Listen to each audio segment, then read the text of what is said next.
நிகழ்வுகள் தொடர்கிறது. ஏலே இமயமலை எங்க ஊரு சாமி மலை 8 தசை நடுங்க 8 வச்சு வராரு.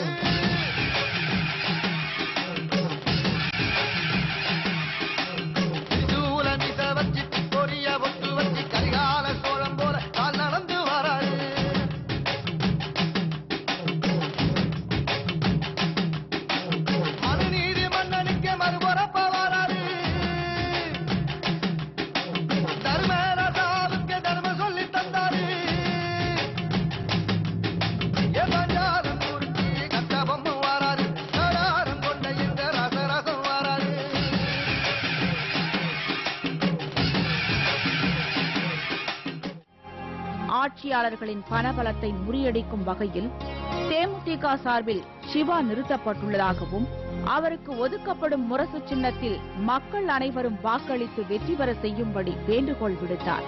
குடிநீர், கழிப்பறை வசதி என்று எவ்வித வசதிகளும் இல்லாமல் தமிழர்கள் அவதிப்பட்டு வருவதற்கு கவலை தெரிவித்தார் நமது கேப்டன்.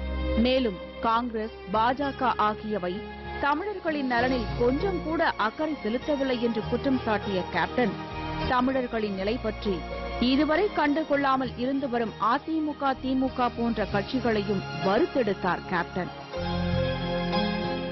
இங்க தமிழ் மக்கள் நாங்க கஷ்டப்படுறோம். ஆக யாரும் எதுவுமே செய்யலங்கும் போது நான் எனக்கு முன்னாடி இருக்க கட்சிகளா இருக்கு ஏதாவது செய்வாங்களே அப்படின்னு நினைச்சுக்கிட்டு பேசாம இருந்தேன். ஆனா யாரும் ஒண்ணும் செய்யல.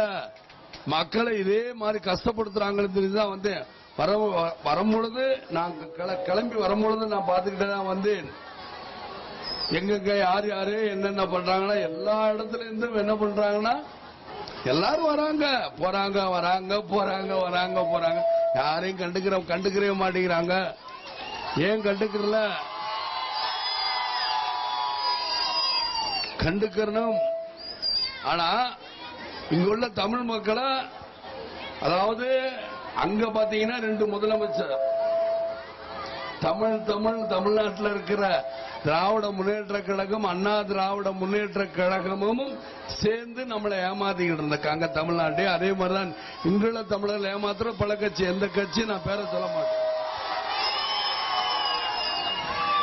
ஆனா அங்க என்ன பண்றாங்க? தமிழர்ங்கிற பொருளை தமிழை மறைச்சுக்கிட்டு இருக்கிறாங்க. அங்கேயும் முள்ளி வாய்க்கால்ல, அதாவது மக்கள் உண்மையில சுடப்படும் போது ஒரு முதலமைச்சர் இருந்தார். இப்ப முள்ளி வாய்க்கால் முற்றத்தை உடைச்சவங்களும் இருக்காங்க. அதுக்கும் ஒரு முதலமைச்சர் இருக்கார். ஆக 2 பேரையும் கண்ணீர் விட்டுக்கிட்டு இருக்காங்க அங்குள்ள மக்கள், சிங்கள தமிழர்கள். இங்க எப்படி டெல்லி வாழ் தமிழ் மக்கள் கண்ணீர் விடுறாங்களோ அதே மாதிரிதான் அங்க உள்ள மக்களும் கண்ணீர் விட்டுக்கிட்டு இருக்காங்க. கண்ணீரை அவங்க பிடிச்சுக்கிட்டு கட்சியை நடத்திக்கிட்டாங்க.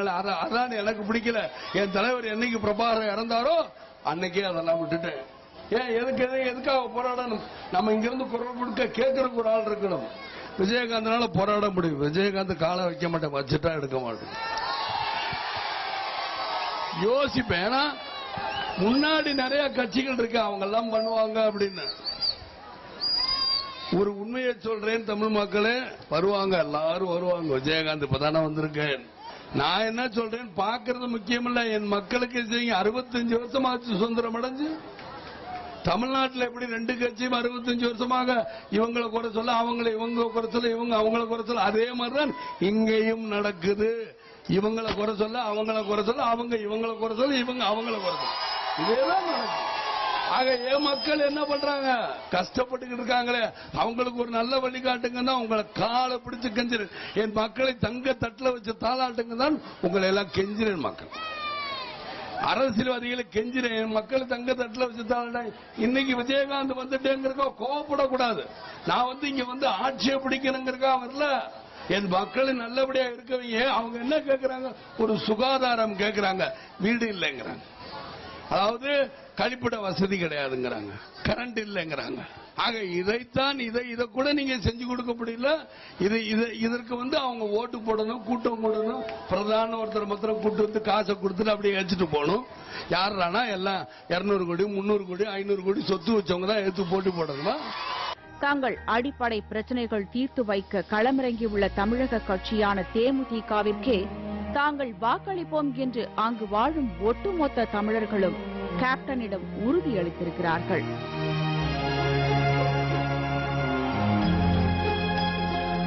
இதேபோல் டெல்லி சட்டப்பேரவை தொகுதியில் போட்டியிடும் தேமுதிக வேட்பாளர்களை ஆதரித்து திருமதி பிரேமலதா விஜயகாந்த் சூறாவளியாக சுழன்று வருகிறார். ராஜேந்திர நகர் தொகுதியில் போட்டியிடும் தேமுதிக வேட்பாளர் தானப்பனை ஆதரித்து கரோல்பாக், சென்னை மார்க்கெட், இந்திராபுரி, மாரியம்மன் கோயில் உள்ளிட்ட பல இடங்களில் பிரச்சாரம் செய்தார். அவரது அனல் பறக்கும் பேச்சை கேட்க மக்கள் பெருவாரியான அளவு திரண்டிருந்தார்கள். மக்கள் பிரச்சினை தீரவும், டெல்லி ஆட்சியாளர்களுக்கு பாடம் புகட்டவும் இந்த முறை நமது வேட்பாளர் தானப்பனுக்கு வாக்களித்து வெற்றி பெற செய்ய வேண்டும் என்று கேட்டுக் கொண்டார். குடிசை பகுதிகளில் வாழும் தமிழர்களின் வாழ்க்கை தரத்தை மேம்படுத்துவதே கேப்டனின் முதல் முயற்சி என்றும் கூறினார். சுகாதாரம் என்பது தமிழர் பகுதிகளில் கேள்விக்குறியாகி உள்ளதாக குறிப்பிட்ட திருமதி பிரேமலதா விஜயகாந்த், பிரதமரை தீர்மானிக்கக்கூடிய சக்தியாக தேமுதிக உருவெடுக்கும் போது டெல்லி வாழ் மக்களின் நீண்ட கால கனவுகள் பூர்த்தி செய்து கொடுக்கப்படும் என்று தெரிவித்தார். அதைத் தொடர்ந்து ஜனக்புரி தொகுதியில் போட்டியிடும் தேமுதிக வேட்பாளர் சொர்ணம் காளிநாதனை ஆதரித்து சாணக்கியா பிளெக்ஸ் பார்க் இரண்டிலும் பிரச்சாரம் செய்தார் திருமதி பிரேமலதா விஜயகாந்த். அப்போது மக்கள் எந்தவித அடிப்படை வசதிகளும் இல்லாமல் அவதிப்பட்டு வருவதை சுட்டிக்காட்டினார்.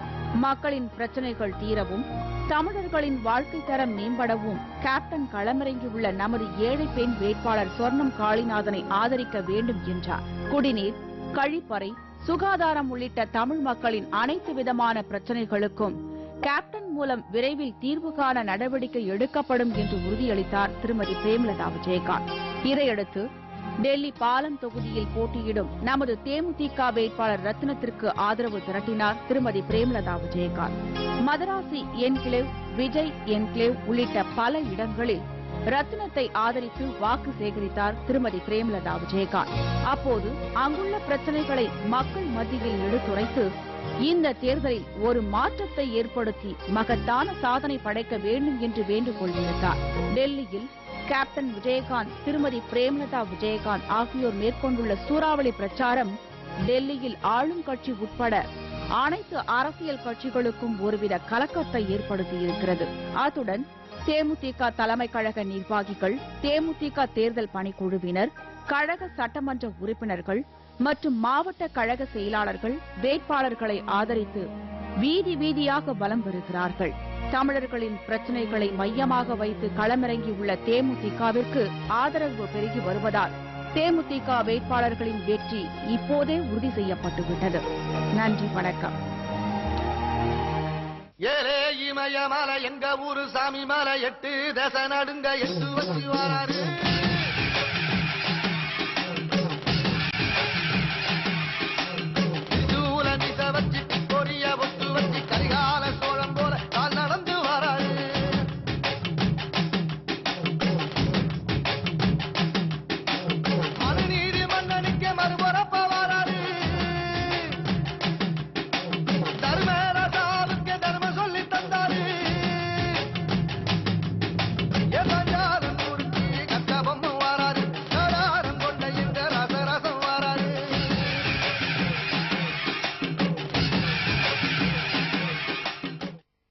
நிகழ்வுகள் குறித்தான உங்கள் கருத்துக்களை அனுப்ப வேண்டிய முகவரி